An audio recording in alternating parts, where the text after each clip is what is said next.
네, 안녕하세요. 제가 이제 2부에서 과목별 토대 구축 입문 특강인데요. 저희가 이제 과목별 토대 구축이라고 했잖아요. 이게 뼈대를 세우는 것인데, 뼈대를 이제 바로 세우자. 그래서 이제 그 뼈대 안에서 충분히 이제 그 60마리 이상의 물고기를 다 잡을 수가 있기 때문에요. 이제 이 강의를 지금 들으시는 온라인으로 지금 접하시는 선생님들을 위해서 우선은 인간행동과 사회환경만 이렇게 PPT를 만들어 놨습니다. 근데 그 모두의 자격증에 와서 동영상을 들으시게 되면 이 자료가 무료로 PDF 파일로 제공이 될 거거든요. 그래서 이걸 다운로드 받으셔가지고 그래서 어떤 책으로 공부하시든 간에 여기에 있는 목차를 좀 참조하셔가지고 그래서 1순위, 2순위, 3순위를 좀 나눠가지고 중요도에 따라서 공부를 하시면 됩니다. 혹시라도 지금 2부 강의를 먼저 접하셨으면 1부 강의를 반드시 들으셔야 합니다. 1부 강의를 들으셔야지 이게 연속이 좀 되니까 연결이. 그래서 이제 어쨌든 인간행동과 사회환경에서 총 보면은 14개 챕터로 이루어져 있죠. 그죠? 14개 챕터로 이루어져 있어요. 사회복지 교과목지 챕터는 이거 이제 15개 챕터로 구분해 놨는데 제가 뒤에 조직 지역 사회 14장, 그 다음에 문화가 이제 한 챕터인데 그거 이제 묶어 놨습니다. 자, 거기 표에 보면은요. 혹시 자료를 혹시 보시면 거기에 출제 비중이 나와 있어요. 근데 이게 12회 시험부터 25문제로 줄어들었거든요. 12회 시험부터 그 전까지는 30문제였습니다. 그렇죠? 그러니까 총 240문제였는데 5문제가 줄어들었어요. 그러니까 5문제가 줄어들고 나서의 기출문제가 나온 횟수를 본 거예요. 알았죠? 그 챕터에서 나온 그 출제 개수를.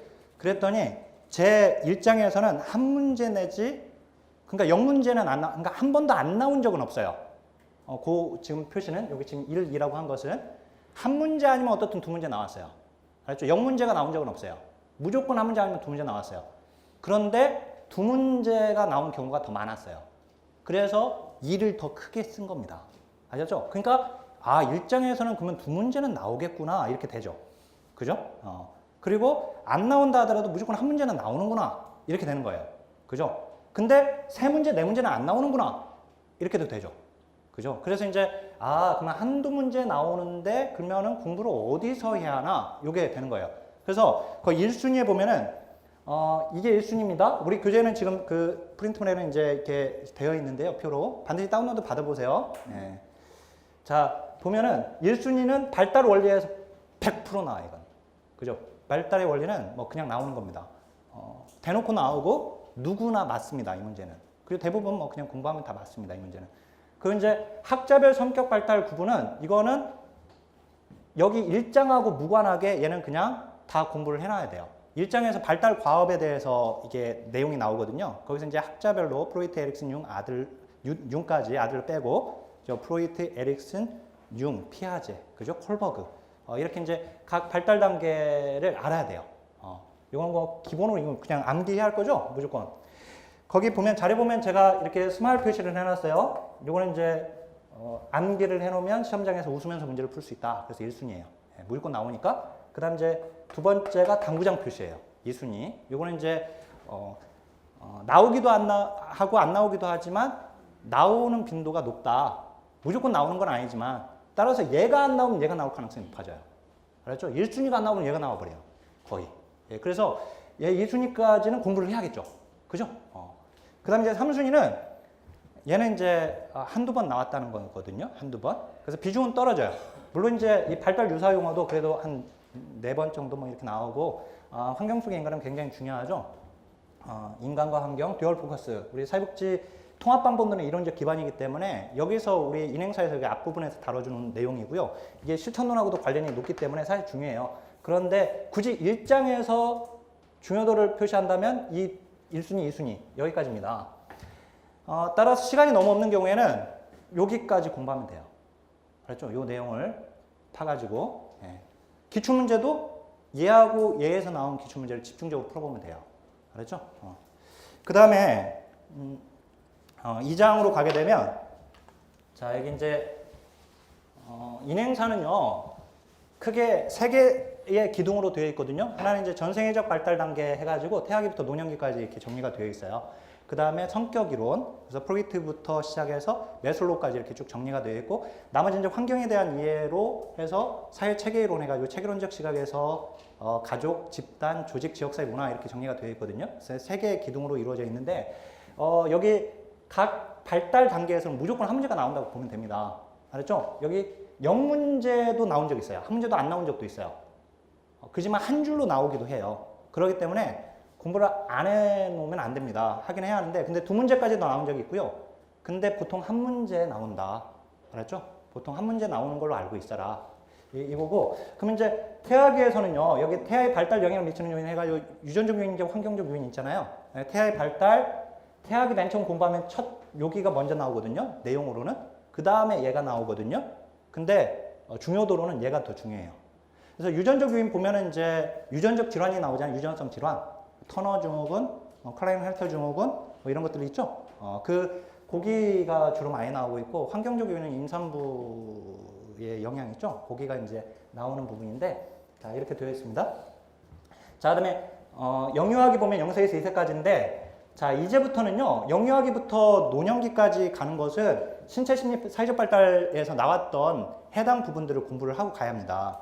여기는 내용이 많지도 않아요. 여기가 각 챕터별로 공부할 부분들이 많지 않고, 그 다음 다만 이 순위로 피아제 인지발달 이론하고 자꾸 연결시켜가지고 문제가 나오거든요. 그래서 피아제 이론은 우리가 따로 공부를 하는 거지만, 그지만 여기 단기하고 연결시켜가지고 피아제 여기 감각운동기에 해당이 되죠. 그죠? 그 다음 이제 신생아 발달운동, 반사운동, 그죠? 반사운동이 여기 있죠. 그러니까 본래는 목차로 보게 되면 얘가 먼저고, 그 다음에 여기고, 여긴데, 이렇게 나오는데, 우선순위를 보면 이제, 신체 심리 사회 발달 뭐 전반적인 내용을 알아야 할 부분이 있습니다. 그 다음 이제 학령정기도 마찬가지인데, 이건 뭐, 따로 어디만 봐라라고 할 수가 없어요. 신체 심리 사회 발달 부분을 반드시 공부를 해야 하는 부분들입니다, 여기가. 아동기도요, 구체적 조약에 해당되죠. 그 다음 이제 청소년기, 0에서 2문제까지 나왔는데 보통 한 문제 나온다고 봐야 합니다. 여기도 형식적 주작기고, 그 다음에 이제 마르샤의 자아정체감 유형이 나오잖아요. 여기가 그죠? 마르샤. 이 청소년기의 이제 자아정체감은 청소년기의 발달 과업인데 에릭슨이 그 용어를 만들어냈죠. 그리고 이제 그걸 좀 더 발전시켜서 마르샤가 이제 자아정체감 유형을 이제 발전시켰는데, 그죠? 위기를 경험했느냐, 전념했느냐, 이걸 가지고 나눴죠. 네 가지 유형으로. 어떻든 이게 3순위라고 볼 수 있겠고요. 그 다음 이제 청년기, 마찬가지로 신체 심리 사회적 발달 공부를 해야 하고, 특히 이제 청년기에서 중요한 게 이제 친밀감이죠. 친밀감인데 고립의 시기니까 에릭슨으로 보게 되면.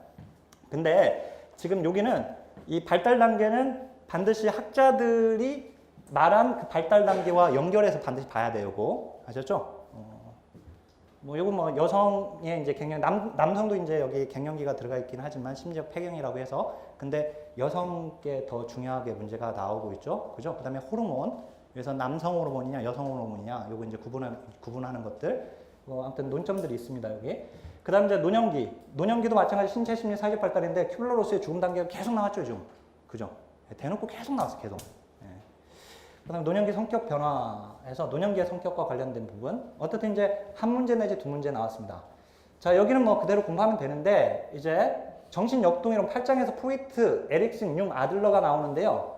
프로이트에서만 0문제 내지 두 문제입니다. 근데 여기서 두 문제가 나오는 것이 적합합니다. 그간에 나왔던 문제 수를 보면은 두 문제가 많이 나왔어요. 자, 요거는요, 사실은 제가 아까 12회 때부터 지금까지 걸로 봤다고 했지만, 역대 1회 때부터 지금까지를 분석했기 때문에 저는 1회 때부터 지금까지 몇 번이나 나왔는지도 알 수 있잖아요. 그거를 좀 감안해가지고도 했고, 그 다음에 특히 이제 12회 이후 걸로 특히 했는데, 자, 프로이트는요, 5개 기둥으로 이루어져 있습니다. 프로이트 이론 자체가. 프로이트는 사람한테 에너지가 있다. 역동적 체계인데, 바로 이제 여기 정신에너지 리비도죠. 그 다음에 사람의 의식 수준을 세 가지로 나눠버렸죠. 지형학적 모델인데요. 의식, 전의식, 무의식으로 나눴어요. 그게 바로 여기 지형학적 모델이에요. 그리고 나서 이걸로 임상에서 설명하려고 하는 게 이게 안 돼. 안 되니까 구조적 체계를 만들어냅니다. 그래서 세 번째가 원초자, 초자로 쪼갰죠. 그리고 여기 연속적 체계에서 이 리비도가 집중되어 있는 부분을 성감대라고 했는데, 그 성감대가 신체 부위별로 움직일 때마다 발달 단계를 나눴습니다. 그래서 심리 성적 발달 단계라고 하죠. 연속적 체계예요. 그 다음에 디펜스 메커니즘, 요거 자아, 방어 기제죠. 자아 거죠. 원초와 자아, 초자에서 자아가 중재하는 역할인데, 원초하와 초자아가 서로 싸우면 이걸 중재하는 역할이거든요. 그래서 이제 자아가 자기 이 방패를 만드는 게 방어 기제죠. 그래서 이게 잘 나오죠. 참고로요, 여기 프로이트 이론에 대한 각 학자들의 이론에 대한 평가 부분이 나오는 학자가 있고 안 나오는 학자가 있습니다. 안 나오는 학자의 이론 평가까지 공부할 필요가 없어요. 알았죠? 나온 학자의 이론 평가만 공부하면 돼요. 이론 평가 공부할 때에는 그러니까 그 말은 무슨 말이에요? 안 나온 학자의 이론 평가를 가지고 문제를 만든 문제도 필요 없는 거예요, 사실은. 그죠? 나온 적이 없으니까. 그래서 이제 어쨌든 그런데요. 보면 이제 에릭슨도 한 문제 내지 두 문제죠. 이건 뭐 나오면 요거죠. 심리사회적 발달 단계. 그 무조건 외워야죠. 예. 단계도 외워야 하고, 그 다음에 심리사회적 위기도 외워야죠. 실리감대, 불신감, 그죠? 그 다음에 그걸 통해서 긍정적 자아 특질 만들어지는 거. 부정적 자아 특질은 몰라도 돼요. 긍정적 자아 특질. 그죠? 맨 처음에 희망. 그죠? 이렇게 올라가는 거. 예. 그래서 이제 공부가 안 돼 있어도 이 강의를 들어도 상관없습니다. 들으세요. 반드시 끝까지. 이거 공부 안 됐는데 이게 뭐냐 이거 이렇게 생각하지 마시고 한번 보고 그 다음에 공부하시면서 선생님들이 가지고 있는 그 기본서를 가지고 이 목차를 한번 봐보세요. 예. 물론 제 1급 학습생 핵심 요약 노트에 요 1순위, 2순위, 3순위는 다 정리가 되어 있습니다. 다 표기되어 있고요. 예. 자, 그 다음 이제 점성 원칙이 이제 중요한 거 에릭슨에서 그 다음에 융은요, 여기서는 주요 개념이 잘 나와요, 시험에. 주요 개념. 이걸 가지고 자꾸 장난치거든요. 그래서 융의 개념에서는 이제 원형, 집단무의식, 페르소나, 아니마, 아니무스, 그죠? 그런 것들. 이걸 가지고 장난 많이 치고, 그 다음에 융하면 중년기를 연구한 대표적인 학자죠? 그래서 이제 개별화, 양성성의 시작. 이 개별화를 개성화라고도 하죠? 그죠? 예. 그래서 이제, 그 다음에 융의 심리 유형 이론, 우리 MBTI에서 말하는 외향형, 내향형, 그죠? 감각, 직관, 그 다음에 사고, 감정이고 있죠. 그거 이제 여기 융의 이제 이론에서 나왔던 거죠. 그게 그래서 이제 이게 간간히 나오고 있죠. 얘가. 그 다음에 이제 아들러도 주요 개념이 중요해요. 문제 보면 알았죠? 그 다음 이제 아들러면 출생순이죠. 아들 출생. 알았죠? 출생순이. 그 다음에 이제 성격 유형. 아들러도 성격 유형을 나눴죠. 두 가지를 가지고 나눴는데 하나는 사회적 관심, 그죠? 그 다음에 활동 수준. 이 두 가지를 가지고 나눴죠. 네 가지로 나눴는데, 예. 나중에 공부하시면, 요게, 꿰뚫어져요. 이제 시험, 쭉 이제 계속 공부하잖아요. 반복해서 공부하시잖아요. 그러면은, 막 그 인행사 전체가 막 이렇게 막 머리에 그려질 겁니다. 그리고 그것뿐만 아니라 이게 무슨 과목에 어디하고도 관련이 있지, 막 이게 막 연결이 돼요. 예. 그래서, 아까 제가 말씀 안 드렸지만 기출문제를 간파하고 나서 시험장에 가면은 물고기가 정답이 튀어오르는 경험을 하실 수가 있어요. 가보시면 이제 뭐 정답이 막 물고기가 튀어오르는 환상적인 경험을 하실 수 있는데 저는 늘 경험하거든요. 왜냐면 시험 끝나면 분석하면서 쭉 이렇게 훑어봐요. 정답이 이렇게 이거 처음 나왔네? 이거 처음 나왔네? 이렇게 되거든요. 우리 선생님들도 이제 그런 경지까지 안 올라도 상관없죠. 어쨌든 120점만 넘기면 되니까. 자, 근데 어쨌든 요거고, 그 다음에, 이제 행동주의 이론으로 가게 되면 초기 행동주의 이론과 그 다음에 스키너 반두라가 있잖아요. 근데 초기 행동주의 이론, 파블로프하고 왓슨하고 션다이크, 그죠? 여기 아마 공부해서 아신 선생님들은 아시지만 여기가 이제 고전적 조건화죠. 그 다음 이제 션다이크와 스키너가 도구적 조건화, 주작적 조건화가 이제 스키너로 가게 되죠. 자, 어쨌든 이제 스키너에서도요. 일단 조작적 조건화, 소거, 자발적 회복 등등등의 용어들이 있고요. 특히 이제 강화 처벌, 그다음 강화 계획. 요거는 인행사에만 나오는 게 아니라 이 실천 기술론의 인지행동 모델에서 얘가 나오거든요. 그리고 인지행동 모델의 계획기법에서 얘가 나왔어요, 시험에서. 그래서 이제 이게 인행사에만 해당되는 부분은 아닙니다. 자, 그다음에 반두라 했죠. 반두라도 이거 마찬가지로 실천 기술론의 인지행동 모델에서 시험에 나와요, 같이. 여기 모델링, 그 다음에 자기 강화, 자기 효능감. 특히 자기 효능감 굉장히 중요한 용어죠. 그 다음에 이제 관찰학습 과정, 요거 1순위, 2순위 정도로밖에 이렇게 좀 정리해 볼 수 있어요. 근데 이제 뭐 반두라의 이론 평가는 들어가 있지 않잖아요. 안 나왔다는 얘기예요, 시험에. 알았죠? 근데 굳이 그걸 공부할 이유가 없어요. 알았죠? 제가 간혹 이렇게 저는 이렇게 동네 그 근처에 그 도서관에 가가지고 노트북실에서 이렇게 공부하거든요. 이렇게 작업을 하거든요. 잠이 오면 그냥 가가지고 거기서 작업을 하는데 간혹 이렇게 1급 시험을 준비하시는 분들이 이렇게 책을 펼쳐놓고 이렇게 공부하시는 경우를 목격을 해요. 목격을 하는데 막 프로이트의 생애를 막 밑줄 치면서 막 이렇게 공부하는 경우를 보면 너무 안타깝죠. 프로이트의 생애까지 막 밑줄 치면서 공부할 필요는 없는데, 예. 어쨌든 이제 이렇게 보면 되고요. 그 다음에 피아제는 인지발달 단계별 주요 특징, 이게 굉장히 중요하죠. 피아제는 이론평가가 나와요. 피아제는.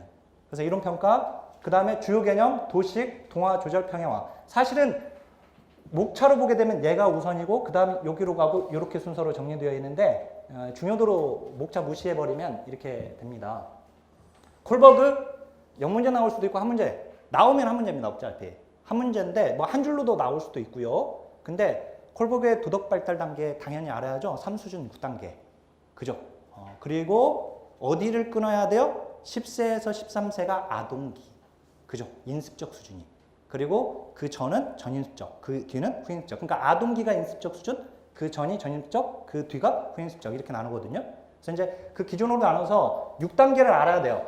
그 다음에 콜버그 이론의 한계점이 나오거든요. 그럴 때 길리건의 이론을 집어넣어서 틀리게끔 내요. 그래서 길리건까지 알아야 돼요. 알았죠? 근데 길리건 이론 뭐 깊게 안 들어가도 돼요. 핵심적인 것만 한 두세 줄 공부해 놓으면 그냥 끝입니다.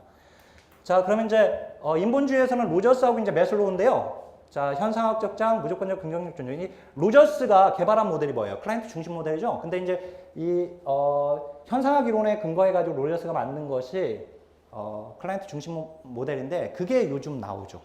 2줄 나왔어요. 2줄. 어디에? 기술론에. 2줄 나왔어요. 2줄. 예. 어쨌든 나왔어요. 이게. 그 인행사에서도 이게 비지시적 기법인데 어쨌든 이게 나오고 있고 완전하게 기능하는 사람 특징 5가지가 있죠. 외우는 방법도 제가 말씀드렸는데 뭐 충실한 개는 뭐 이렇게 해가지고 그죠? 그다음에 이제 로저스의 이론 평가가 나옵니다. 매슬로우는요 굉장히 중요하죠. 왜냐면 매슬로우는 인행사만 중요한 게 아니라 매슬로우는 행정론의 동기부여 이론에서 내용 이론에서 이게 나오게 됩니다. 그래서 이제 욕구 단계 이론, 자아 실행의 특징, 그다음에 매슬로우 이론의 평가. 자 이렇게 되면 하나 기록이 끝났어요. 성격 이론. 그다음 이제 사회 체계 이론인데. 사회체계 이론은요, 요거는 인행사에서만 중요한 게 아니라 얘도 실천론에서 통합방법론의 이론적 기반이에요, 얘가. 그래서 중요해요. 아까 환경 속의 인간하고 여기 사회체계 이론은. 알았죠? 이 사회체계 이론은 크게 일반체계 이론과 생태학 이론으로 나눌 수 있는데요. 생태학 이론을 저맨과 기터만이 그대로 접목시킨 모델이 바로 생태체계 모델입니다. 그래서 이제 생태학 이론을 생태체계 이론이라고도 합니다. 알았죠? 그대로 그냥 접목시켰거든요. 그래서 이제 일반 체계 이론과 생태 체계 이론으로 이렇게 나눌 수 있어요. 근데 생태 체계 이론은 생태학 이론이죠. 근데 어쨌든 여기에 주요 개념 공부해야 하고 이것만 있는 게 아니죠. 굉장히 많아요. 이거. 그 다음에 체계의 구성 미, 중, 외, 거. 그죠? 미시 체계, 중간 체계, 외 체계, 거시 체계. 요거. 그 다음에 유용성까지. 그 다음에 이제 가족 집단은 가족은 실천 기술론하고 겹치거든요. 얘들이. 가족과 집단이. 그래서 여기서 잘 안 나와요. 그래서 여기서 나오는 것은 아주 한정도에 있어요. 그렇죠? 여기서만 나오는 게 있어요. 여기서만. 그 다음에 얘도 마찬가지. 보세요. 조직은 행정론에서 공부하거든요. 조직을 표적치로 하고 있는 게 행정이니까. 그 다음에 이제 지역사회는 지역사회복지론에서 공부하죠. 그러니까 여기서 잘 안 나와. 이 2가지가. 겹치니까. 근데 문화는 겹치지 않아요. 물론 이제 집단도 집단 문화가 있고 조직도 조직 문화가 있긴 한데 근데 문화 고유의 이론으로는 여기서 다뤄요. 그래서 여기서 한 문제 내지 2문제인데 한 문제는 무조건 나오는데요. 문화는 100% 나와요. 이거는. 알았죠? 대놓고 나오는 거예요. 그래서 제가 여기 1순위는요. 거의 그냥 나온다고 보시면 됩니다. 알았죠? 나온다고 보시면 돼요. 자, 그 다음에 조사론으로 좀 넘어가 보면 자, 여기 조사론에서도 자, 이제 온라인 강의 들으시는 선생님들은 모두의 자격증에서 다운로드를 좀 받으시고요. 제가 대신에 요거 목차만 좀 이렇게 보여드리면서 보겠습니다. 이게 조사론은 많이들 어려워하는데 조사론을 공부하는 방법은 어떻게 공부하면 되냐면 조사론 전체가 어렵지는 않아요. 절대. 왜냐면 조사론은 이해해가지고 충분히 문제가 풀리는 부분이 굉장히 많아요. 그런데 조사론이 이제 뭐 통계를 생각하고 막 하다 보니까 조사론이 어렵다 이렇게 생각하는 경우가 있어요. 근데 그렇지 않아요. 절대. 우리가 합격 점수 15점을 기준으로 잡으라고 그랬죠. 그렇게 되면 조사론은 기존 기출문제를 풀면 적어도 20문제까지는 충분히 맞춥니다. 그것도 쉽게. 그렇기 때문에 나머지 5문제는 좀 어려울 수는 있어요. 그렇지만 그 5문제 때문에 조사론 전체가 어려우면 안 되거든요. 그래서 자 먼저 1장 봐볼까요? 거기서 과학과 조사 연구 방법에서 과학적 연구의 특징, 그죠? 그 다음에 이제 조사윤리 무조건 나오거든요, 얘가. 근데 올해인가 안 나왔어요. 그러니까 내년에는 100% 나옵니다. 알았죠? 그러니까 잘 나오던 애들이 느닷없이 이번에 안 나왔네. 그러면 내년에는 100% 나와요, 걔는. 그래서 제가 강의 중에 늘 이런 말씀 드리거든요. 이거 올해 안 나왔는데 내년에는 무조건 나옵니다. 그리고 진짜 시험장 가가지고 나오면 제가 나온다고 했는데 진짜 나왔다고 반드시 합격수에 적어주시라고 이렇게 말씀드리는데 그렇게 말씀드릴 수 있는 이유가 실제 그래요. 나온 거 보면은 막 나오다가 안 나왔어. 근데 그 다음 나와요. 그런 문제들이 꽤 되거든요. 그렇기 때문에 그래요. 그래서 이제 어떻든 이번에는 분명히 나올 겁니다. 선생님들 분명히 나올 거예요. 네. 가보세요. 저 이제 시험장에서 이제 깜짝깜짝 놀랄 겁니다. 여기 진짜 1순위에서 나온 거 진짜 다 나왔네? 자, 거기 이제 2순위 보시면 연역법 기납법이 한동안 잘 나오다가 안 나왔어요, 얘가. 근데 이렇게 잘 나오던 애가 안 나온 것도 튀어나옵니다, 언젠가. 그래서 이제 당연히 공부를 해야 하는 것이고, 연역법은 양적 연구, 기납법은 질적 연구이기 때문에 양적 연구, 질적 연구 문제에서 또 나오기 때문에 당연히 알아야 하는 부분이고, 과학혁명, 그죠? 쿤의 과학혁명. 이 과학 철학에서는요, 쿤 것만 공부를 해놓으면 됩니다. 뭐 칼 포퍼의 반중주의 뭐 이런 것까지 공부할 필요 없어요, 사실. 안 나왔으니까. 알았죠? 근데 선생님 그 기본서에 보면은 막 정리 많이 되어 있어요. 이 수험서들 보면. 근데 안 나온 것은 안 나온 거예요. 알았죠? 자, 그 다음에 이제 거기 현상을 탐구할 때 일반인 범하는 오류나 사회복지 조사의 특징 뭐 이런 것들. 그 다음에 이제 2장에 보니까 사회복지 조사 방법의 기본 개념인데 개념적 정의. 그 다음에 개념적 정의를 구체화시킨 명목적 정의와 조작적 정의가 있죠. 요거 참 시험 잘 나오죠. 그 다음에 가설의 형식이나 특성이나 종류나 특히 통계적 가설 검정. 그죠? 여기가 제1종 오류, 제2종 오류. 이게 지금 문제가 나오는데 여기 조금 어려워하는 부분이에요. 근데 조사로는 제가 딱 보면은 한 4군데 정도가 좀 어려워요. 근데 걔들 빼면 안 어려워요. 알았죠? 4군데 정도가 좀 어려워요, 사실. 그러니까 선생님들이 충분히 이거는 낮출 수 있는 것들입니다. 거기 이제 변수 기능에 따른 분류에서 자 독립 조절 독립 종속 변수 그다음 매개 변수 조절 변수까지 거기까지는 알아야죠. 이것도 한동안 안 나왔기 때문에 우리 선생님들 내년에 보시는 시험에서는 나올 가능성이 높습니다. 알았죠? 저는 나올 걸로 보여져요.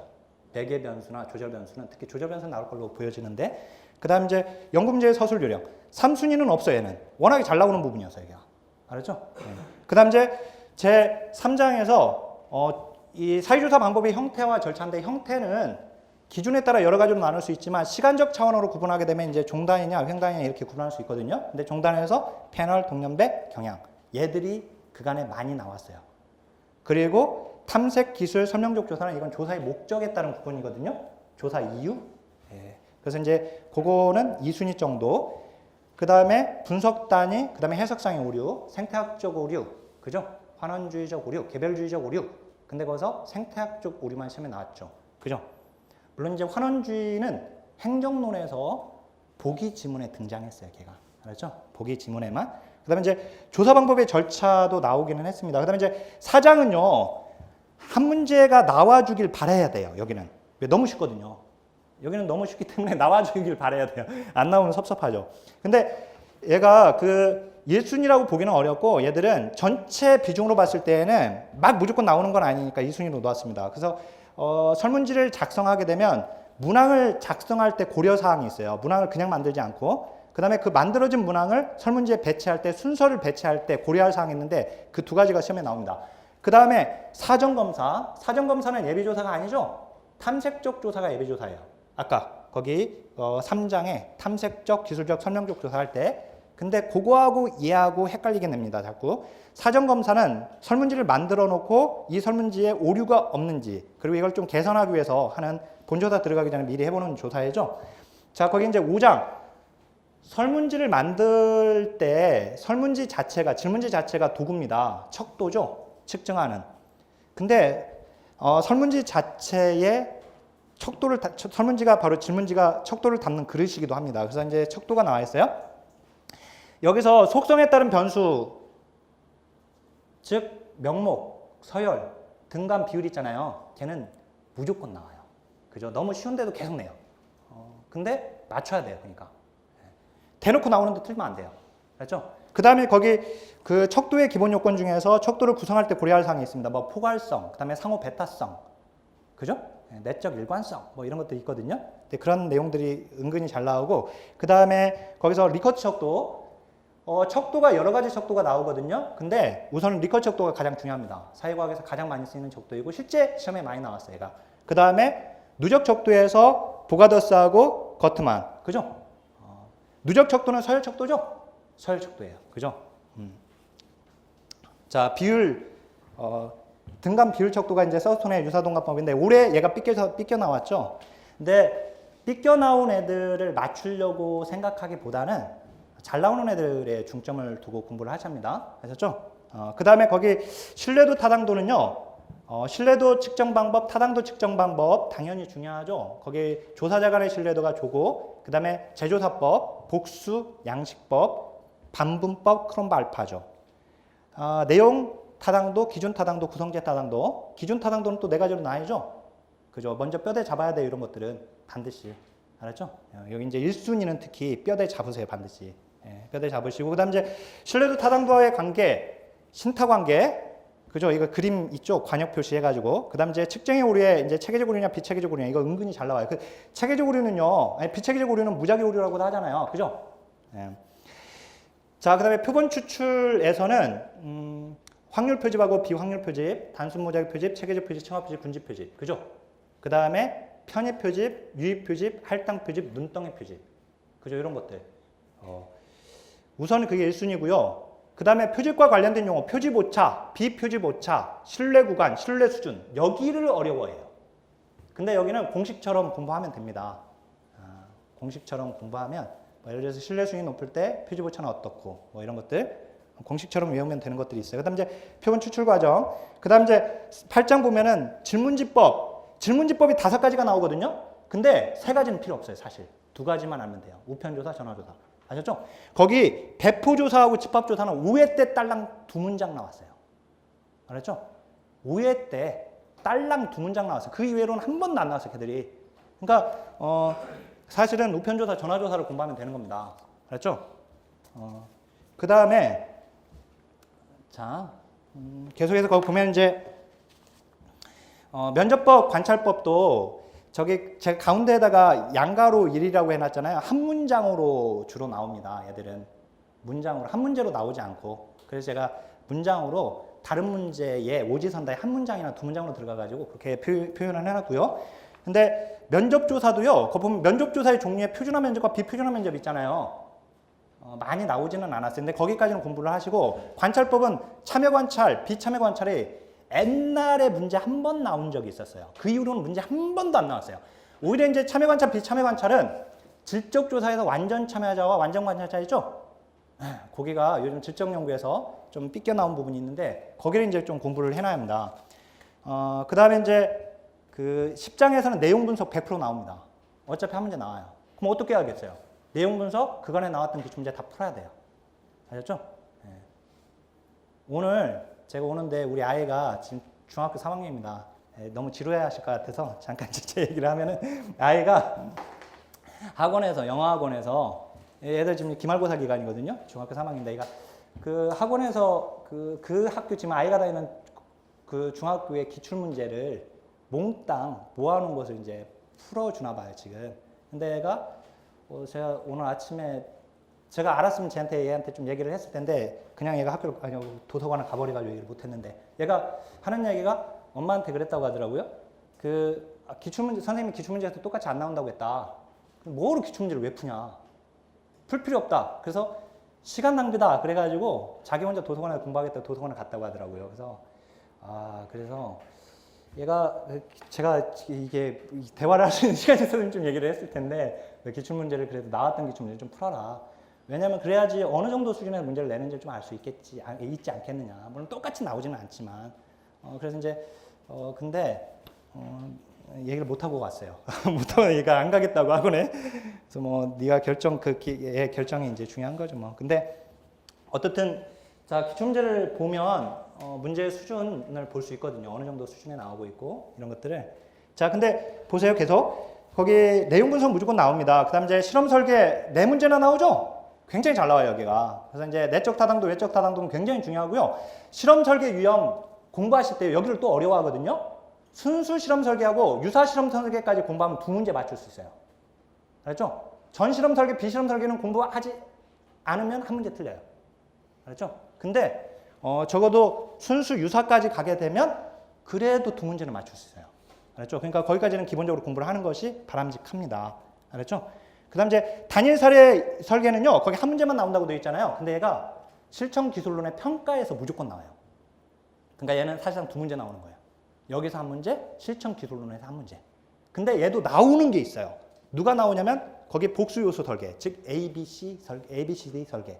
그 다음에 거기 복수 기초선 설계, 다중 기초선 설계라고 하는 거죠. 요거 잘 나오죠, 좀. 그다음 이제 질적 연구 방법론, 뭐 이건 뭐 2문제 정도. 그다음에 욕구조사, 평가조사, 델파이, 포커스 그룹. 그다음에 형성평가, 총괄평가, 뭐 이건 너무 잘 나오는 겁니다. 그다음에 이제 브래드쇼우는요, 지금 여기서 나오지만 행정론에도 나오는 것들이죠. 델파이, 포커스 그룹도 행정론의 의사결정, 집단 의사결정에서 시험에 나옵니다. 걔들이 어차피 나와요, 얘들.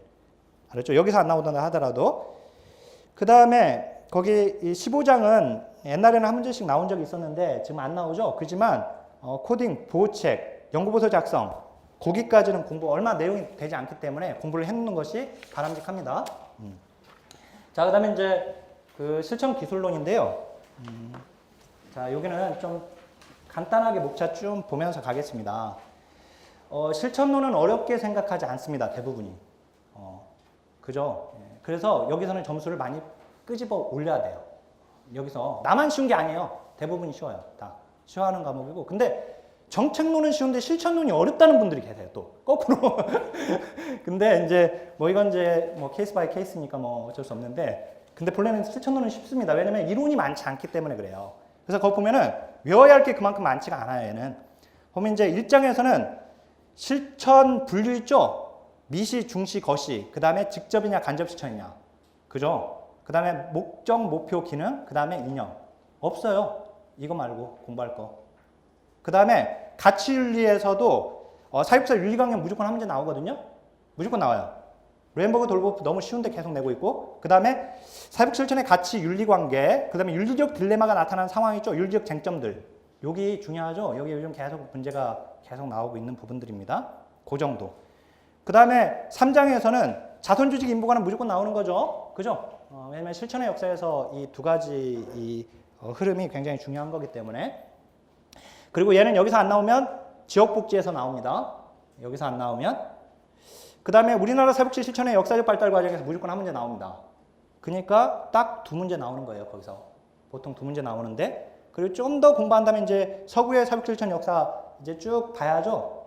그러니까 자선조직협회 이후에 우회 방문원들이 무급이다가 유급으로 바뀌면서 플렉스너가 비판하고, 그죠? 1915년에 메리 리치몬드 우리 선배님이 사회 진단이라는 책을 집필하고 막 이런 과정들 있죠? 그걸 쭉 이제 공부를 해야 하는데요. 그 다음에 거기 그 4장에 보니까 현장 분류 역할 100% 나옵니다. 항상 나왔어요, 이거는. 뭐 1차 현장이냐, 2차 현장이냐, 그죠?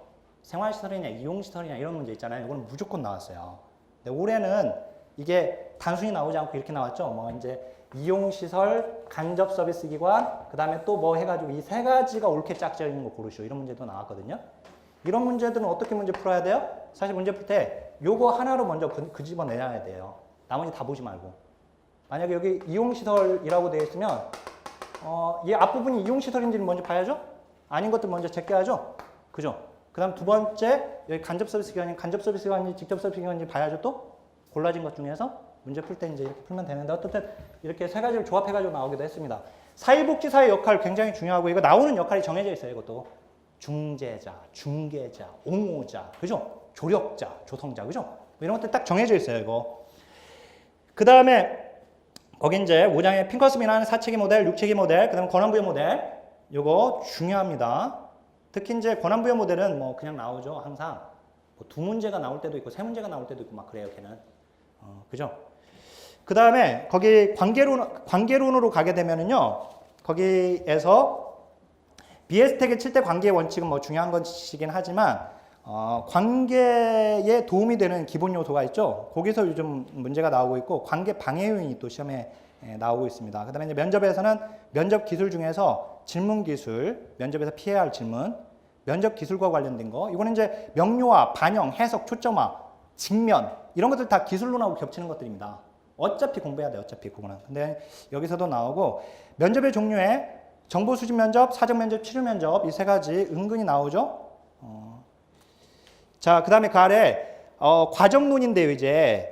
그러니까 실천론은요, 앞에 실천에 대한 이해 있고 나서 나머지에 그거 보면 관계론, 면접론, 과정론, 사례관리 이게 이제 굵직한 것들인데 거기 과정론도 좀 더 나눠보면 접수 단계, 사정 단계, 계획 수립, 개입, 종결과 평가 거기서만 끝나지 않죠. 사후 세션까지 가죠. 그래서 거기 12장에 2순위에 보니까 사후 지도가 나와 있어요. 그죠? 거기까지 가게 되는데 거기 각각의 과업이 시험에 잘 나옵니다. 과업이.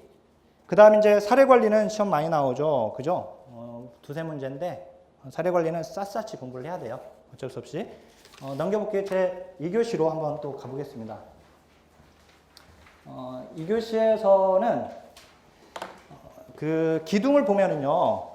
기술이라고 하는 건 전문가가 사용하는 겁니다. 그래서 사육사의 전문성은 어디로부터 오는가부터 시작합니다. 그래서 사육사의 전문성은 크게 두 가지죠. 과학적 기반, 예술적 기반. 근데 얘가 옛날에는 시험에 은근히 잘 나왔는데 10회 때까지가 마지막으로 해서 그다음부터는 안 나왔어요. 얘가. 알았죠? 거기 2순위에 거기 과학성, 예술성. 근데 나올 가능성은 여전히 있는 것이고요. 나오면 한 문제입니다. 어차피 여기. 그 다음에 이제 모델이에요. 모델 있고 가족 있고 집단 있습니다. 기둥이. 그래서 이제 모델은 정신 역동 모델부터 시작해서 역량 강화 모델, 위기 개선 모델까지 가고 있죠. 여기다 이제 클라이언트 중심 모델이 지금 나오고 있고요. 뭐 아까 두 줄 나왔다고 했는데, 그래서 이제 거기 모델을 정신 역동 모델에서의 1순위, 2순위 보세요. 그 다음에 인지행동 모델, 인지행동 모델에 거기 나오는 강화 처벌이나 뭐 강화 계획이나 뭐 체계적 둔감화나 이런 것들이 다 이제 우리 행동주의 이론에서 지금 겹치는 부분들입니다. 거기가. 아셨죠? 그 다음에 제6장에 역량 강화 모델 있잖아요. 요거는 아까 실천론에서 권한부여 모델하고 똑같은 거예요. 문제가. 알았죠? 똑같이 문제 풀면 돼요. 역량 강화 모델이나 강점 관점이나 권한부여 모델이나 인파운트 모델이랑 똑같은 문제예요. 알았죠? 자, 위기 모델까지. 그 다음에 가족으로 가겠습니다. 가족에서는 가족의 이론적 관점에서 이론들이 나오죠. 이 체계 이론, 그 다음에 의사소통 이론, 사이버네틱스, 사회 구성주의 시각. 그 다음에 가족의 기능과 변화가 은근히 좀 나왔죠. 뭐 어려운 문제는 아니었고요. 그 다음에 가족 문제 사정에서 사정 도구들이 시험에 나옵니다. 1순위, 생활 주기표, 가계의 도, 생태도, 생활력 도표, 사회적 관계망표. 그죠? 그 다음에 거기 9장에 보면은 5문제가 나올 수밖에 없어요. 거기는. 왜냐면은 민우침, 보엔, 사티어, 해결 중심, 전략적 가족 치료. 그죠? 헬리에. 그 다음에 이야기 치료까지 하면 6문제가 되죠. 근데 어쨌든 5문제는 기본 나옵니다. 그죠? 각각이. 그 다음에 집단으로 가게 되면 집단의 실천 모델, 그 다음에 뭐 실천 모델은 알잖아요. 거기 사회적 목표 모델, 치료 모델, 상호작용 모델. 그죠? 예. 항상 모델들은 시험에 잘 나와요. 뭐 지역사회도 이제 지역사회 복지 모델이 나오잖아요. 그죠? 그 다음에 그 다음에 이제 거기 집단의 역동성, 얄롬의 집단 치료 효과까지 좀 공부할 필요성이 있고요. 그 다음에 이제 집단 발달 단계에서 초기 단계하고 준비 단계하고 초기 단계가 우선 중요합니다. 거기가 많이 나왔어요. 그 다음에 이제 중간 단계, 종결 단계는 이제 좀 미뤄서 볼 수 있겠고, 그 다음에 13장에서 기록의 용도, 과정, 요약, 문제 중심 기록까지 일단 공부하면 되고요. 이야기체 기록은 옛날에 이제 몇 줄 나온 적이 있었는데, 일단 거기까지 중요하고요. 평가에서는 단일 사례 연구 무조건 나와요. 그죠? 그 다음 이제 평가, 형성평가, 총괄평가는 여기서의 문제, 여기만 해당되는 문제는 아니에요. 왜냐면 행정론의 프로그램 개발과 평가에서도 시험에 나오고, 정책론에서도 나오고, 그죠? 예, 그래서 이제, 항상 이게 잘 나오는 것들이 이제, 예를 들어서 형성평가하고 이 총괄평가면, 총괄평가는 다시 효율성 평가와 효과성 평가로 나뉘잖아요. 그죠? 이건 이제 과정 평가, 이거 결과 평가인데, 얘를 이제 성과 평가라고도 하죠. 근데 얘는 이제 프로그램 진행 중에 하는 것이고, 얘는 끝나고 나서 하는 것이죠. 그죠? 얘들이 이제 은근히 잘 나오죠. 효율성은 이제 비용 편익, 비용 효과 분석. 효과성은 산출 평가, 성과 평가 이렇게 나뉘는데, 얘들은 예를 들어서 조사론에만 나오는 게 아니라 실천론 평가에서 또 나오고, 실천 기술론 평가에서 또 나오고, 행정론에서도 나와요. 정책론에서 정책평가에서 또 나와요. 그래서 겹치는 부분들이죠, 얘들은. 그 다음 이제 3교 지역복지로 가볼까요? 지역복지도요, 보세요. 거기 1순위만 한번 봐볼까요? 1순위에 보면은 로스가 지역 사회에 정의한 거 있잖아요. 지리적 지역 사회, 기능적 지역 사회. 그죠? 그 다음에 테니스가 공동사회냐 이익사회냐. 드릴갱이 기계적 연대냐 유기적 연대냐. 그죠? 더냄은 또 뭐 여러 가지 기준에 의해서 나눴고요. 그 다음에 2장에 보니까 사회복지, 지역사회복지 이념 있죠? 요거 탈시설화, 정상화, 네트워크. 그죠? 여러 가지 있는데 뭐 주민 참여 뭐 이런 것들. 그다음 이제 4장에 보니까 물론 이제 역사에서 우리나라 역사는 기본적으로 공부하고요. 영국하고 미국 것만 나옵니다. 물론 일본께 두 줄 나온 적이 있어요. 그러니까 일본 역사는 너무 깊게 들어가면 안 돼요. 절대. 알았죠? 일본 역사 나온 건 딱 두 줄이거든요. 그 두 줄만 알면 돼요. 기출문제 보면서. 알았죠? 그리고 안 나왔던 게 나오잖아요. 그럼 걔들은 정답이 아니에요. 거의. 알았죠? 이미 나왔던 문점에서 정답은 골라집니다. 알았죠? 그래서 이제 그리고 거기 그 4장에 보니까 이론이 있어요. 여기서. 근데 사회책 이론하고 생태학 이론이 많이 나왔어요. 빈도로 보면 사회 자본 이론하고 기능 갈등주의 이론, 자원동원, 교환 이론, 다원주의 이론. 그죠? 예. 그다음에 로스만의 모델이 중요하죠. 웰과 갬블 모델. 이 두 가지가 많이 나왔고 이번에는 제가 이번 우리의 기출문제 말씀드렸지만 웰과 갬블 문제는요. 복수 정답 인정돼야 할 문제가 인정을 안 하고 그냥 끝나버렸어요. 누가 이의 신청을 안 해버린 거예요. 사실 복수 정답이 됐어야 돼, 그 문제는. 근데 복수 정답 인정을 안 해줬어요. 그런 문제가 한 문제가 있어요. 웰과 갬블의 이제 사육사 역할이 짝짓는 문제가 있었는데 정답이 두 개여야지 돼요, 보기는. 근데 이의 신청은 제가 할 수가 없어요. 시험을 본 사람이 할 수 있어요. 제가 할 수는 없고. 그거 이제 그 뒤늦게 분석하다 보면 발견해가지고 이 신청 기간을 놓쳤죠, 제가 또. 어떻든 그런 게 있고요. 그 다음에 그 루스만하고 웰과 갬블이 중요하고, 그 다음에 거기 루스만 변형 모델 있잖아요. 그 다음에 테일러 로버츠 모델까지. 포풀은 한 번 나왔는데 공부할 이유가 없는 겁니다, 그러면. 알았죠? 예.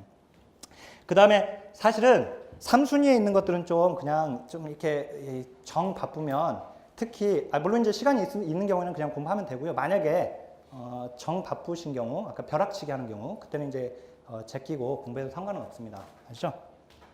거기 이제 실천 모델에 따른 사회복사의 역할, 기술, 전략, 전술, 특히 이제 사회행동 모델만 따로 끄집어서 9장에 따로 정리가 되어 있죠. 물론 이제 과정에서 시험에 많이 나오는데 6장에 2문제 내지 4문제까지도 나왔잖아요. 근데 요거는 지역복지 책들이 이게 과정론은 천차만별이에요. 정리되어 있는 게 통일성이 없어요. 근데 통일성이 없는데 거기서 문제가 또 나와요. 그래서 어느 한 책에서 나오기보다도 그냥 종합해서 문제가 나오고 있습니다. 그래서 기출문제로 접근할 수밖에 없는 것이고, 그 다음엔 지금 10장 지역사회 보장계획 굉장히 중요하죠. 이번에 시험 많이 나와서 여기서 지역사회 보장계획과 지역사회 보장협의체에서 지역사회복지론에서 한 4문제, 5문제 나와버렸죠. 거기서만. 그래서 이제 많이 나왔는데 지역사회 보장계획, 그 다음에 지역사회복지 추진체계는 공공추진체계와 민간추진체계로 나눌 수가 있습니다. 근데 공공추진체계에서는 사회복지 현장공무원, 지역사회보장협의체, 그 다음에 사회보장 사무 전담기구, 이렇게, 즉 옛날에 복지사무 전담기구라고 했었는데 복지사무 전담기구는 어차피 시험에 안 나왔었으니까 사회복지 전담공무원하고 지역사회보장협의체입니다. 그래서 거기에 이제 1순위가 지역사회보장협의체죠. 그 다음 이제 거기 민간추진체계에서는 사회복지협의회, 그 다음에 지역사회복지관, 사회복지 공동모금회, 요즘 사회경제주체 무조건 나옵니다. 제가 2순위라고 해놨지만 사실 걔는 1순위예요. 걔는 나옵니다, 그냥. 사회경제주체는 지역사회복지론에서 안 나오면 무조건 정책론에서 나와요. 둘 중에서 나와요. 둘 중에서. 알았죠? 계속 나와요. 얘가 나오기 시작하면서 한 번도 빠진 적이 없어요. 사회적 기업, 마을기업, 협동조합. 알았죠? 그거. 그 다음에 그 마지막 아른슈타인의 주민참여 단계 있죠? 거기까지. 예. 그 다음에 이제 보죠, 또. 정책론인데, 자, 여기 정책행정법제, 요거를 좀 안 넘겨서. 예. 그 정책론에서는요, 사실 여기까지 공부하면 일단 끝나는 건데요. 한번 볼까요? 5문제. 이 10문제가 나온 적이 있어요. 여기서만. 6장에서만 10문제. 이거 오타 아니에요, 오타. 알았죠? 오타 아니고. 여기가 근데 문제 10문제가 나오고 나서 그 다음에 몇 문제 나왔는 줄 아세요? 한 문제 나왔어요. 출제원들이 좀 양심이 좀 이렇게 좀 걸렸나 봐요. 이게 지난해 너무 많이 냈는데? 그래서 이제 그 다음에 한 문제 나왔어요. 근데 이제 보통은 얘는 5문제 나오는 게 적합합니다. 왜냐면 이제 내용 분석에서 길버트 하텔의 정책 내용 분석에 보면 선택 차원 4가지가 나오죠. 사회적 할당, 즉 급여 자격, 사회적 급여, 급여의 종류, 그죠? 그다음에 전달 체계, 재정 체계. 이 4가지로 나눠져 있기 때문에 거기서 한 문제씩 나와주면 딱 맞아요. 그리고 적어도 출제위원이라고 한다면 근데 사실 이런 말 하면 안 되네. 근데 사실은 골고루 내줘야죠. 그잖아요. 사실은 골고루 내주셔야 합니다. 혹시 여기 강의 들으신 우리 교수님 계시면은요, 웬만하면 골고루 내주셔야죠. 이거 공부하는 사람들이 이렇게 골고루 공부했는데 어느 한쪽에서만 내면 억울하잖아요. 이게 골고루 이렇게 편제를 해주셔야 하는데, 어떻든 여기 5문제 정도 나와요, 여기가. 그리고 당연히 보세요. 여기 5문제, 2문제 하면 7문제. 10문제, 그죠? 13문제, 15문제, 17문제. 그죠? 여기까지 17문제예요. 그죠? 네. 우리 그 프린트물에서 선생님들이 요걸 다 세보면, 이 굵게 표시한 거 세보면 다 25문제에 딱. 제가 딱 그렇게 정리했어요. 알죠? 25문제. 제가 출제원이라고 한다면, 그간에 나왔던 빈출도에 봤을 때, 요렇게 내야지 적합한 거예요, 사실은. 평균을 내보면. 그래서 이제, 근데, 여기 1장에서 보면 2문제인데 어차피 2문제 나오잖아요. 많이도 나오지도 않았어요. 최대가 2문제였어요. 근데 내용은 많아요. 그럼 어떻게 공부해야 돼요? 나온 것만 보면 되는 거예요. 알았죠? 특히 행정론이 그래요. 행정론은 내용이 되게 많아요. 근데 거기서 한 문제 아니면 2문제 나와요.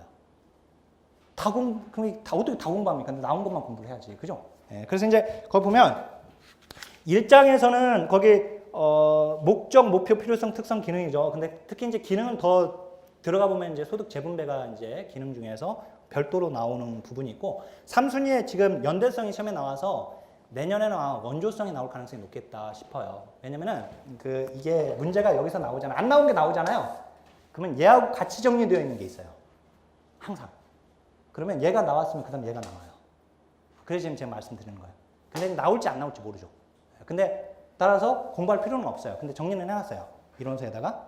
자, 근데 사실은 어쨌든 그렇습니다. 이게 3순위가 삐껴 나오면 저는 그 이론서를 보강할 때 걔가 나왔으니까 걔와 관련된 내용들이 나올 가능성이 있는 것까지 정리는 해요. 항상.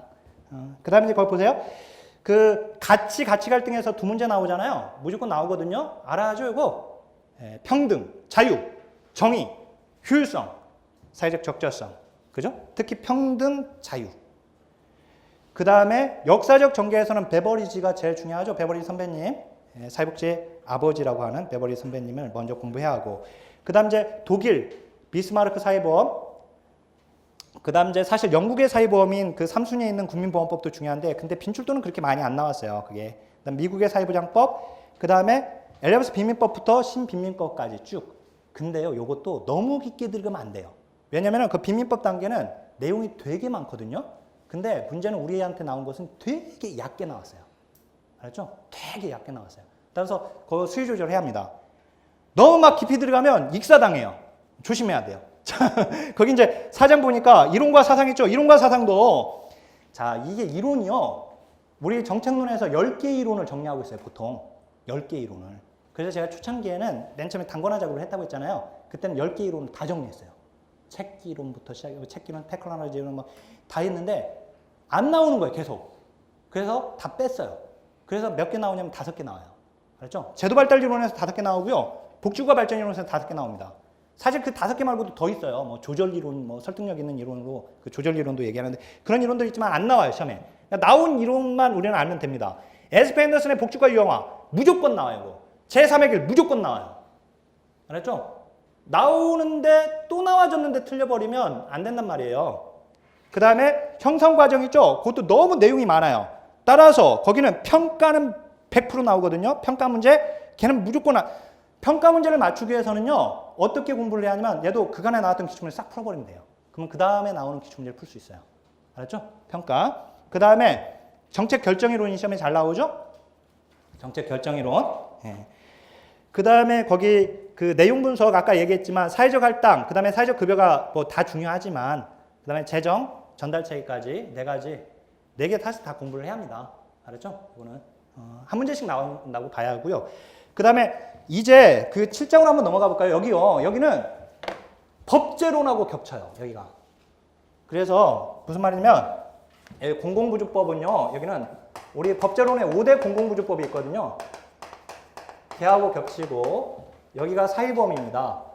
공적연금이 국민연금이고요.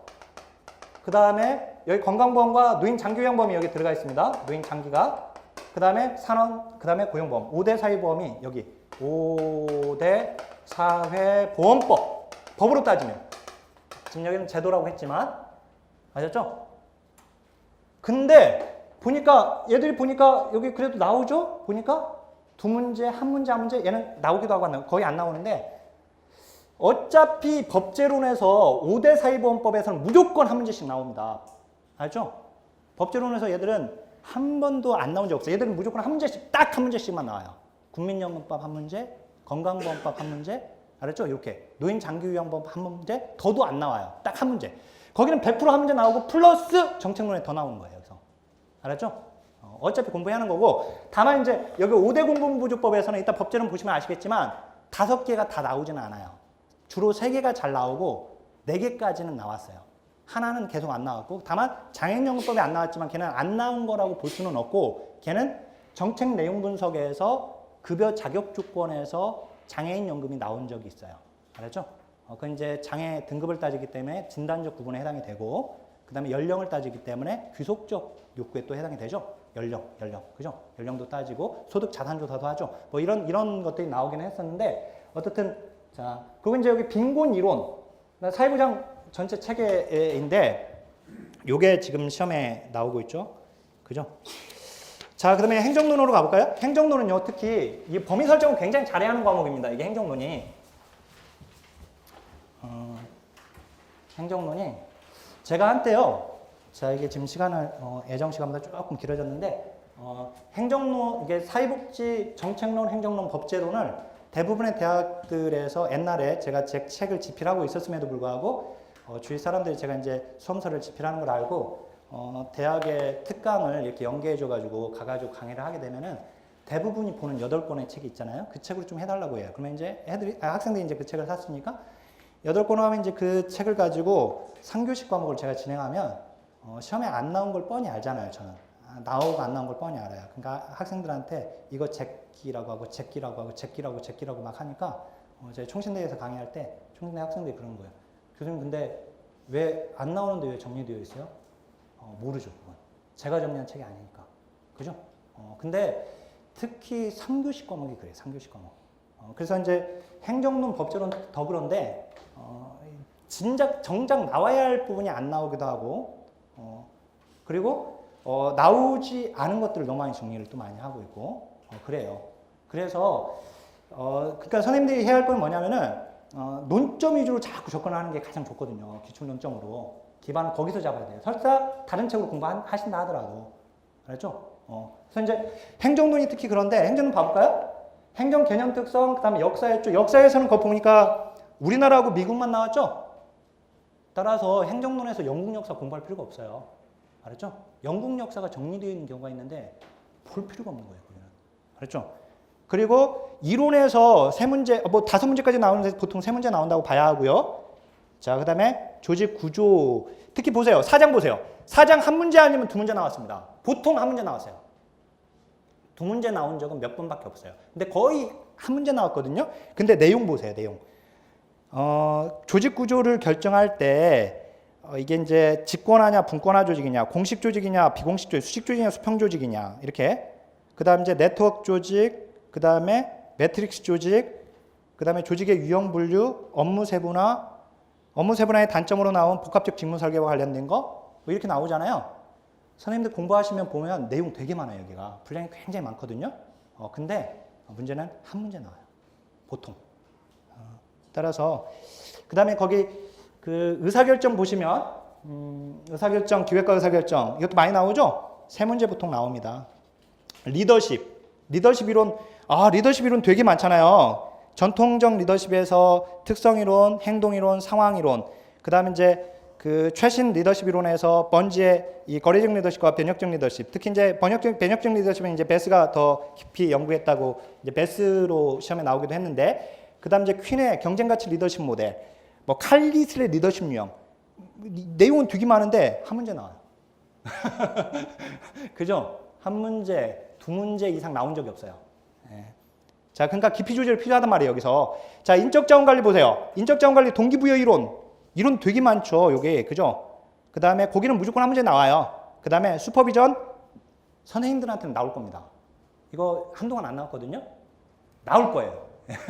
그래서 혹시라도 이제 아까도 말씀드렸지만 시험 보러 갔는데 진짜 나온다 그러면 제가 나온다고 해서 나왔다고 반드시 블로그나 어디든지 이렇게 좀 적어주시면 좋겠고, 그 다음 이제 재정관리도 은근히 많이 나올 것 같지만 아니에요. 한 문제 두 문제예요. 예산 수립 양식하고 그 다음에 거기 사회복지시설 재무회계 규칙이 요즘 나오고 있거든요. 안 나오다가 나오기 시작해서 얘가 작년에 올해 연달아서. 알았죠? 그 다음 이제 서비스 품질 관리, 위험 관리. 먼저 위험 관리가 나오더니 그 다음 같이 정리되어 있는 서비스 품질 관리가 시험에 나와버렸습니다.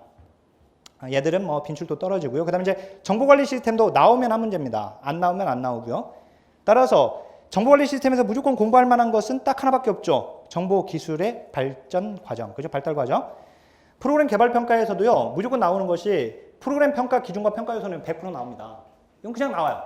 안 나온 적이 없어요. 100% 나와요. 근데 논리 모델도 무조건 나옵니다. 그럼 두 문제 빼보세요. 한 문제가 이제 뒤에서 나오겠죠? 나머지에서. 자, 전달 체계. 원칙하고 실제는 뭐냐면 이제 우리나라 실제 제도, 이게 전달책 우리나라 이제 공적 전달 체계를 가지고 자꾸 물어보고 있어요. 실제 내용을 가지고. 근데 그 문제를 풀 수 있는 방법은 그간에 나왔던 실제 사례 물어봤던 것들을 풀면 풀립니다. 알았죠? 그 다음 이제 거기 마케팅 홍보. 빈출도 높지 않죠? 평가 겹치죠? 14장 여기가 겹쳐요. 조사론의 평가 조사. 알았죠? 정책론의 평가. 행정론의 평가 다 겹치죠. 다음 마지막으로 일반 환경, 과학 환경까지. 마지막 법제로 한번 봐볼까요? 자, 법제로는요 보면은 여기까지가 이론인데요. 딱 여기까지 이론이에요. 그다음 나머지는 강론이거든요. 이론만 보면은 두 문제 여기서 하나 나오면 나머지는 거의 안 나옵니다. 물론 이제 여기 역사 우리나라 법 제도 순서 이런 거 나와요. 하나. 여기 이제 세 문제예요. 세 문제. 그죠? 세 문제. 그럼 도대체 문제 어디서 나오냐? 어디서 나오냐면 거기 넘겨보면은 거기 그 9장부터 보면 여기가 이제 강론인데요. 보세요. 사회보장 기본법 세 문제입니다. 네 문제까지도 나오고요. 그다음 이제 사회복지사업법 네 문제, 7문제죠. 공공부조법이 5개가 있는데 그 중에 4개, 3개 나옵니다. 보통 4개가 많이 나왔고요. 근데 뭐 3개까지 잠가하더라도 어떻든 이제 4개 한번 볼까요? 사회보험법은 무조건 5문제 나옵니다. 하나씩. 알았죠? 무조건 한 문제씩 나와요. 그 다음에 보세요. 사회복지서비스법인데 아동노인 장애인은 100% 나옵니다. 물론 아동노인 장애인 중에서 하나가 안 나오기도 합니다. 그래서 이제 그렇지만 2개 내지 3개가 나옵니다. 2개 내지 3개 나오거든요. 그러니까 아동노인 장애인까지는 무조건 공부를 해야 돼요. 알았죠? 그리고 관련법에서 한 문제가 나오기도 하고 안 나오기도 합니다. 얘가. 판례 선생님들은 안 나올 가능성이 높습니다. 왜냐면은 홀짝으로 계속 한 번 나오고 안 나오고 한 번 나오고 안 나오고 한 번 나오고 안 나오고 계속 그랬거든요. 그러더니 올해 나왔어요. 작년에 안 나왔거든요. 그러니까 내년에는 안 나올 가능성이 높아졌죠. 이렇게 그렇긴 한데 시험 문제가 실제 그렇게 나왔어요. 그래서 건너뛰어서 계속 나왔거든요. 다만 또 이렇게 했는데 출제용이 또 낼 수도 있기 때문에 어우씨 안 나온다고 그래? 그러면 내올 수 있으니까 혹시 이 영상 보시고 교수님께서 내실 수 있으니까 그래도 이것도 나온 부분의 판례만 공부하면 돼요. 알았죠? 판례 되게 쉬워요. 공부할 때. 왜냐면은 나온 판례를 가지고 내거든요. 그러니까 자 근데 얘 안 나온다고 치고요. 그냥 보세요. 여기 몇 문제나 나오는지. 여기 7문제죠? 여기 9문제죠. 그래서 여기까지 무조건 나오니까. 자, 여기 이제 16문제. 그 다음 이제 제가 여기 뭐라고 했어요? 여기 3문제는 무조건 나옵니다. 3개, 2개 내지 3개는 나오는데 19문제 냈죠? 그죠? 예. 네. 근데 우리는 목표가 뭐예요? 15문제예요. 기본. 법제로는요, 금방 게임 끝이에요. 시험장 가면.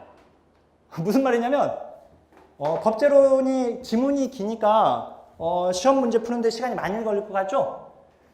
금방 끝나요. 모르면 모르는 거예요. 끝.